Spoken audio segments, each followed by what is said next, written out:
I note this morning that you're arguing that what the Americans have already done with regard to two of Russia's two biggest banks is of a much higher order than what banning them or extracting them from SWIFT might achieve, Francis. Have I understood that correctly? Yeah, that's absolutely right. What they've done is they've blocked them from dollar clearing. That's international dollar clearing for most transactions. There'll be some transactions, notably to do with energy, that won't be excluded.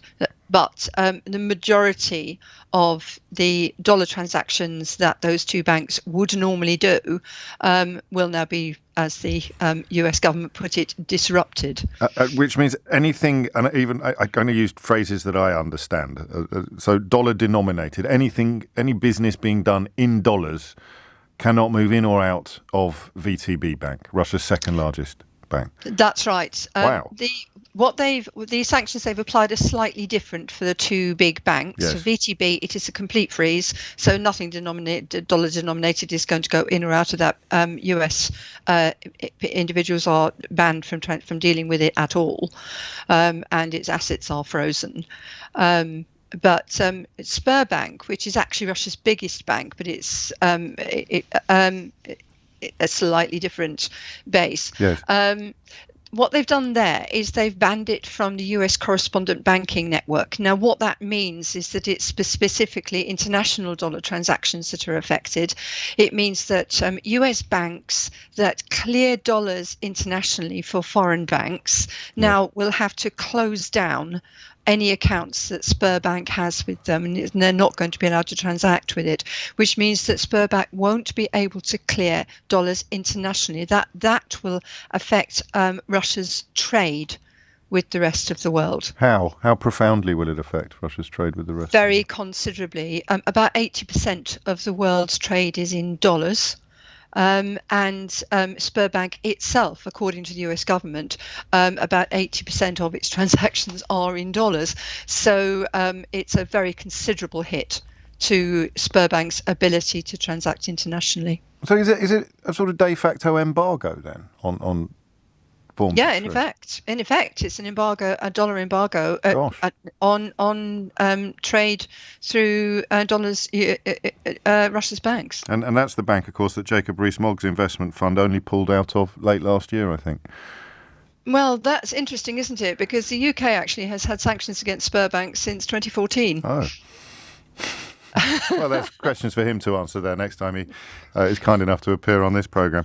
Why do you think, Francis Coppola, that, and forgive me because this may display my ignorance, which I'm certainly not denying, why is everybody talking about SWIFT when what you've described seems to be so significant? I think it's because there is actually quite a widespread lack of understanding of how the international payment system actually works.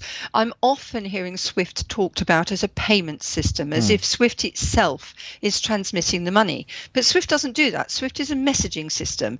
It sends payment instructions and it receives confirmations. It's rather similar to, you know, when you buy something on Amazon and Amazon sends you an email saying your goods are on their way.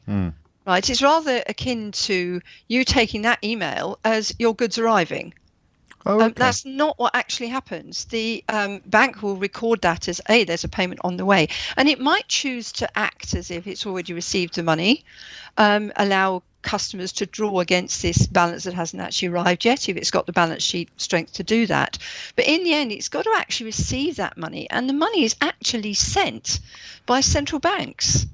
So all dollars sent internationally using the US correspondent banking network actually go via what we call FedWire, which is the NY Fed's system that moves dollars around. So SWIFT is the statements, it's not the actual transactions? Exactly right, yes.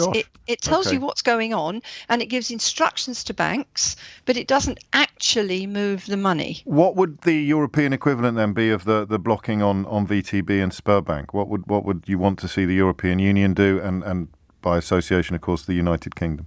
Yeah, that would be a block on euro clearing through the ECB's Target 2 system. And for the UK, it would be a block on sterling clearing using the Bank of England's CHAPS system, or CHIPS for international payments. Have we done that before? Have we done that to other countries in recent history?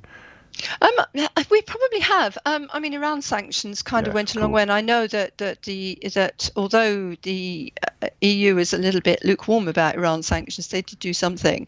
So there probably have been sanctions against banks which have sort of reduced their access to euro and sterling clearing. I would say I seem to recall actually the last time I remember seeing this kind of ban was actually in 1990 with the invasion of Kuwait. Ah, yes. And I remember freezes being instantly applied to Iranian assets. I was actually working for a bank at the time, and I remember them doing it. That's a very helpful precedent. And, and finally, in sort of layman's terms, the key point here is that all dollar transactions anywhere in the world, unless you're actually handing over bills to someone, anything that is done electronically goes through the New York Fed. And that has now been shut to Sberbank and to... Yeah, ECB. if they are international transactions. I mean, obviously, countries have domestic systems which may move dollars around within the domestic system. So I could move them from my account with Sberbank to my account with VTB. That wouldn't be affected by that this. Wouldn't be affected by it. But if you were not... trying to move your dollars from your account with Sberbank to your account with Citibank, that would be banned. Got you. Francis Coppola, thank you so much. Even I understand what you've just explained, which is a testament to your clarity and articulacy.